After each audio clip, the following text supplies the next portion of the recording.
انتهى. هو ليه عمل كده؟ ليه عمل كده؟ كل اللي اتكلمنا فيه ده خلال الفترة السابقة من اللقاء ده كان تكتيك، حاجات على الأرض اللي جاي سياسة بقى. لا مش غير من غير استراتيجي. في استراتيجي بقى بتحكم التكتيك، بتوجه التكتيك. الاستراتيجي ان في دولة كبيرة لها كتلة حيوية مهمة اسمها مصر، بتتحكم في مصير إقليم مهم جدا من العالم، هو إقليم الثروات والحركة الاستراتيجية، وأن تكون هناك قوة عظمى أو لا تكون قوة عظمى، أو يكون عالم متعدد الأقطاب. وهناك لكل قوة من هذه القوة مشاريع. المشروع الأمريكي فشل. فين؟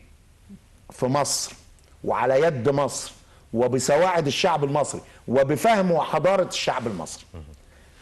المشروع ده ما حدش بيعمل مشروع يا صابت يا خابت، لا، كله بيعمل مشروع ممتد، بمعنى انه يبدأ بالتأسيس للعناصر اللاعبة. بدأ التأسيس لعناصر اللاعبة باستخدام الإسلام السياسي من خلال ثورات الربيع العربي. وشفنا من اللحظة الأولى كم أجهزة الاستخبارات اللي اترمت في الشارع، وأنا نبهت إلى هذا منذ 25 يناير، وأنا ما غيرتش كلامي لغاية النهاردة. من 25 يناير أجهزة استخبارات كتيرة كانت مالية مصر، وقلنا يا جماعة اخلوا الميادين، خلي الناس تلتفت لشغلها عشان نعرف نميز ده من ده. لا، انتوا عايزين تسرقوا الثورة، انتوا عايزين. المهم حصل اللي حصل، وملئت مصر وعملت بأجهزة استخبارات كتير. مع هذه الأجهزة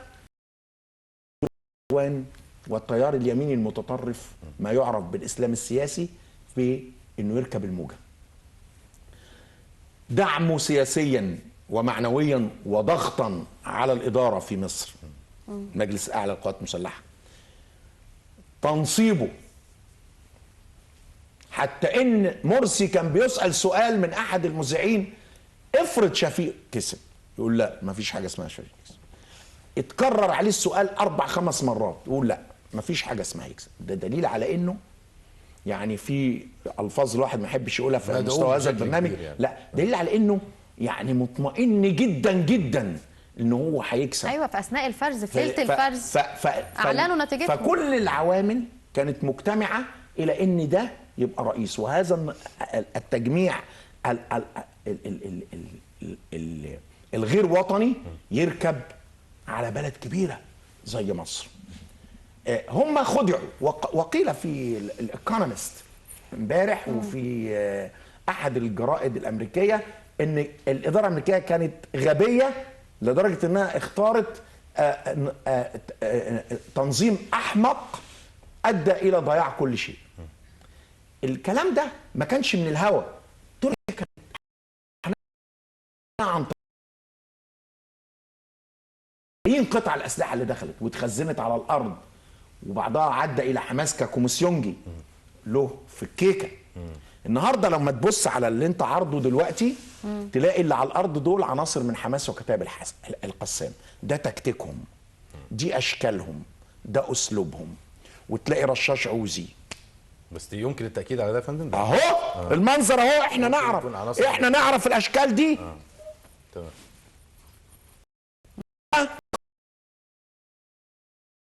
اخوان، ولا شكل اخوان، ولا بناء اخوان، ولا مصري. ده لذلك امبارح جاء في بعض التصريحات اللي قالها بعض الخبراء الامنيين ان بعض المباني هوجم، وكان في اكتر من 19 واحد من كتائب القسام. وعلى فكره من قبض عليهم هتسمع مفاجآت جميله من اللي قبض عليهم على الارض.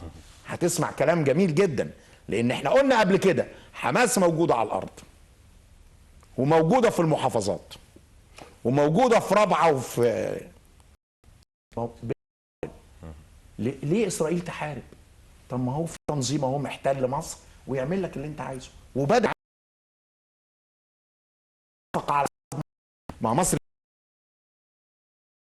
ياخد صفقه، ويقطع للبشير وياخد صفقه، ويقطع لقناه السويس لقطر وياخد صفقه. ما هو مش وطنه. بمناسبه حكومه حماس وحكومه غزه